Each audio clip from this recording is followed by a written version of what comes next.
Hi, hello po sa inyo mga madlang kakatuka. Magandang araw po sa inyong lahat.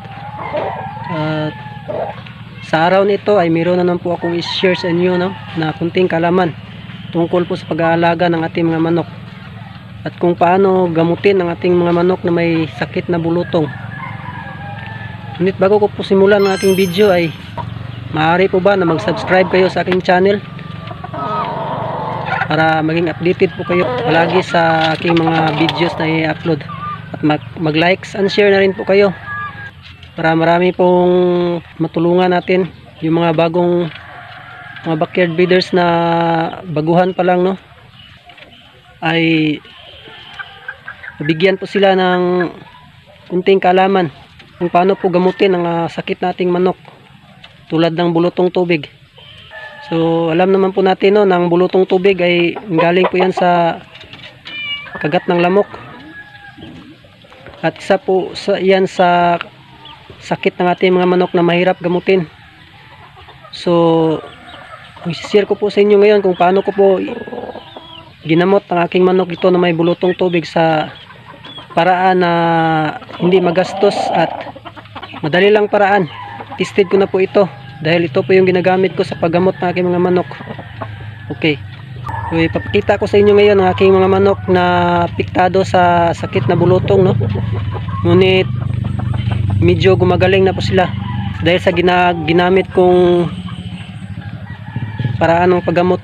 So nilagay ko sa kanilang bulutong tubig mga kakatuka ay ito yung toothpaste. Ito po yung ginagamit ko sa gamot ng aking mga manok. Toothpaste po nilagay ko sa ulo ng aking manok na may bulutong tubig, at tested ko na po ito. Napapansin ko sa aking manok ay parang natutuyo po yung bulutong tubig. Gumagaling po yung bulutong tubig ng aking mga manok mga kakatuka. Okay, ngayon kita ko po sa inyo ang aking manok,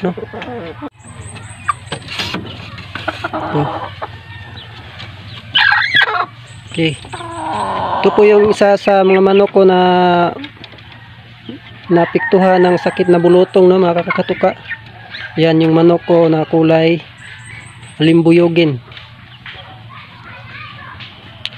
Itong manok na ito ay nasa 3 months old pa po, at nagkaroon po siya ng sakit na bulutong sa kanyang palong. Marami na pong gamot ang aking pinainom sa kanya, pero hindi po siya gumaling. Sa tingin ko parang nananamlay na po siya at nawala na po siya ng ganang kumain. Marami na po akong gamot na pinapainom sa kanya tulad ng Primoxil, Amoxicillin, Tymol. Yan po yung mga gamot na mabibili natin sa Agribet Supply, So yan din po yung nire-recommend kadalasan sa mga Agribet Supply. Pero kahit pinapainom ko na po siya ng mga antibiotic ay hindi pa rin siya gumagaling. Natatakot na nga po ako Natakot po akong mamatay ng aking manok. At pinainom ko na rin siya ng Tymol dahil sabi ng iba Tymol daw yung gamot ng bulutong tubig, pero hindi pa rin gumaling Yan Kaya napagpasihan ko na subukan itong toothpaste, yung pinapakita ko sa kanya kanina. So ito yung close up na toothpaste, or kahit anong klaseng toothpaste, basta toothpaste, yun na po ang bahala. At subukan nyo lang po yung ilagay sa palong ng inyong manok na may bulutong tubig, at mapapansin nyo na sa loob ng 3 araw, umaga at hapon, lagyan nyo lang yan. Sa umaga at sa hapon, lagyan nyo rin hanggang sa matuyo na po yung bulutong tubig ng inyong manok. Grabe, very effective po yan mga kakatuka. Tested ko na po yan. Yan yan yung manok ko na may bulutong tubig. Yan, kitang kita nyo, bulutong tubig talaga yan. Pero nagda-dry na po yan dahil nilagyan ko ng Colgate ang kanyang bulutong sa kanyang palong. Oh, ayan, nakikita nyo, nagda-dry na siya, di ba? Pagaling na po yung bulutong tubig. Oh, yan po ka-epektibo ang toothpaste, mga kakatuka.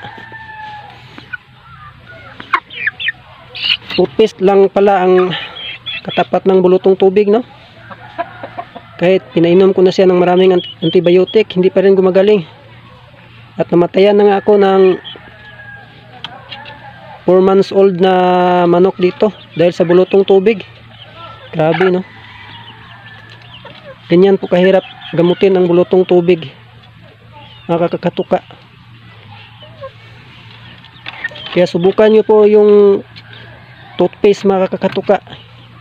Madaling paraan lang po yan at saka murang-mura lang po. At saka very effective. Grabe. Mura na, epektibo pa. Hindi na kayo na kailangan na pupunta pa kayo sa Agribet dahil toothpaste lang pala yung gamot, no? Grabe. Hindi lang po ito yung apektado, mga kakatuka. Meron pa po akong isang manok doon na mayroon ding bulutong tubig. Papakita ko sa inyo. Okay, puntahan natin yung isa kong manok na may bulutong tubig, no? Ito yung manok ko na binabae, Gilmore Hini, na 6 months old, no? Yan, no? Yan, naghihingi na po siya ng pagkain dahil hindi pa po ako nagpapakain sa kanila. Okay, ito yung kapatid ng limbuyogin, mga kakatuka. Piktado din po ito sa bulutong tubig. Yan, no? 3 months old din po ito.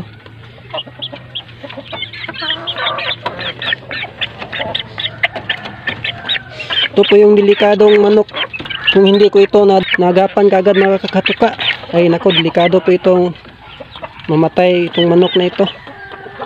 Grabe sa laki ng ginastos ko sa pagbili ko ng gamot ng bulutong tubig, ay hindi pa rin gumagaling.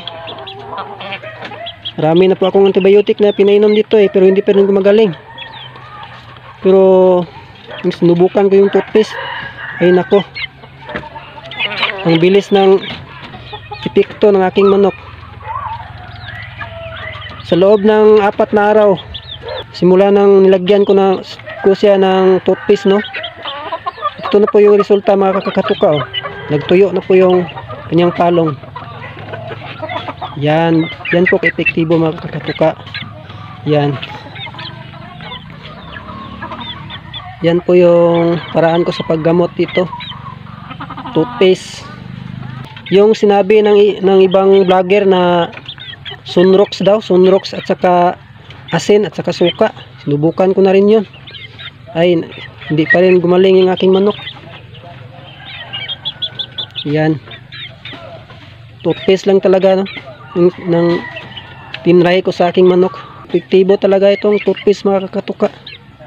Kaya nirecommend ko po sa inyo na subukan yung toothpaste, ilagay sa bulutong ng inyong manok para gumaling na po yung bulutong ng inyong manok.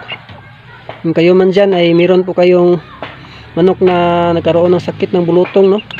Kasi hirap po talagang gamutin itong bulutong, kasi napapansin ko itong sakit ng bulutong ay hindi po siya basta-basta gagaling kung pinapainom mo lang siya ng antibiotic, no? Kailangan talaga na pahiran mo sa meron kayong ipahid sa kanyang affected area para madali po siyang gumaling. So yan lang po yung tips ko na ibibigay sa inyo, mga kakatuka. At sana po ay meron kayong natutunan, no? Kunting kaalaman sa aking binabahagi ko sa inyo ngayon. Laking tulong po ito kasi alam ko na kunti pa lang po ang nakaalam nito. At sa pamaraang ito ay marami po tayong matutulungan, no, ng mga backyard breeders. Mahirap talaga kapag wala tayong vaccine. Madali lang madapuan ang sakit ng ating manok. Kaya kailangan talaga marunong tayong maghanap ng mga alternative na paraan, no? Hindi lang po tayo nakatuon sa